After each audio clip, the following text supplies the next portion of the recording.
बेटे अब्दुल्ला आजम खान के 2 जन्म प्रमाण पत्र मामले में सीतापुर जेल में बंद आजम खान की मुश्किलें कम होने का नाम नहीं ले रही हैं। पत्नी और बेटे समेत 7 साल की सजा मिलने के बाद उन्हें एक और झटका लगा है। उत्तर प्रदेश की योगी सरकार आजम खान की जौहर ट्रस्ट को 100 रुपए सालाना में दी गई जमीन वापस लेने वाली योगी सरकार ने मंगलवार को कैबिनेट बैठक में इस प्रस्ताव पर मुहर लगा दी।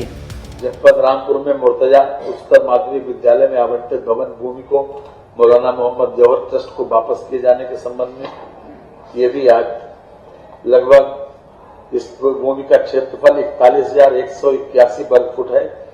ये जब इनको आवंटित की गई थी तो इन्होंने शर्तों का उल्लंघन किया और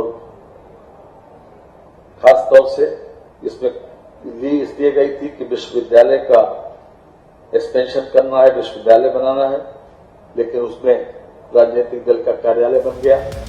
वहीं जमीन वापस लिए जाने के बाद ही सपा प्रमुख अखिलेश यादव की भी प्रतिक्रिया सामने आई। अखिलेश ने कहा कि अगर सरकार इसी परंपरा पर चलेगी तो आने वाली सरकारें भी ऐसे ही जमीन वापस देंगी और आजम खान मुस्लिम है इसलिए उनके साथ ऐसा बीजेपी कर रही।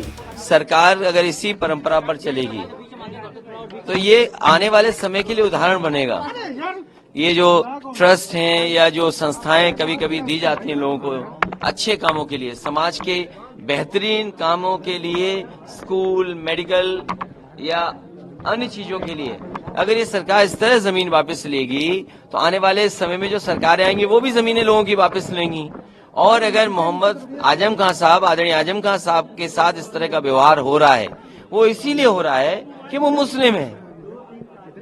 उनके मुस्लिम होने की वजह से और समाजवादी पार्टी के नेता होने की वजह से वो बीजेपी के लोग चाहते हैं कि किसी और मुद्दे पर बहस नहीं हो, किसी और विषय पर बात न हो, इसलिए जानबूझ करके इस तरह के काम भारतीय जनता पार्टी कर रही है। समाजवादी पार्टी इस बात का विरोध करती है और जब कभी समाजवादी सरकार बनेगी स्कूल कॉलेज के लिए नई व्यवस्था ला करके अगर फ्री भी जमीन देनी पड़ेगी तो दी जाएगी। वहीं तत्कालीन सपा सरकार में आजम खान के जौहर ट्रस्ट को माध्यमिक शिक्षा विभाग की 41,181 वर्ग फीट जमीन महज 100 रुपए सालाना किराए पर दी गई थी, जिसे अब माध्यमिक शिक्षा परिषद वापस लेगा। तत्कालीन सपा सरकार पर आरोप था कि नियमों को ताक पर रखकर ये जमीन जौहर ट्रस्ट को महज 100 रुपए सालाना किराए पर 30 साल के लिए दे दी गई थी। इस जमीन पर जिला विद्यालय निरीक्षक और जिला बेसिक शिक्षा अधिकारी का कार्यालय था। मुर्तजा उच्चतर माध्यमिक विद्यालय की जमीन और भवन को लीज पर देने की शिकायत मौजूदा रामपुर विधायक आकाश सक्सेना ने की थी, जिसके बाद जिलाधिकारी रामपुर ने जांच के लिए 4 सदस्यीय कमेटी का गठन किया था। कमेटी की जांच रिपोर्ट में आरोप सही पाए गए, जिसकी रिपोर्ट के आधार पर अब शासन की तरफ से इस जमीन को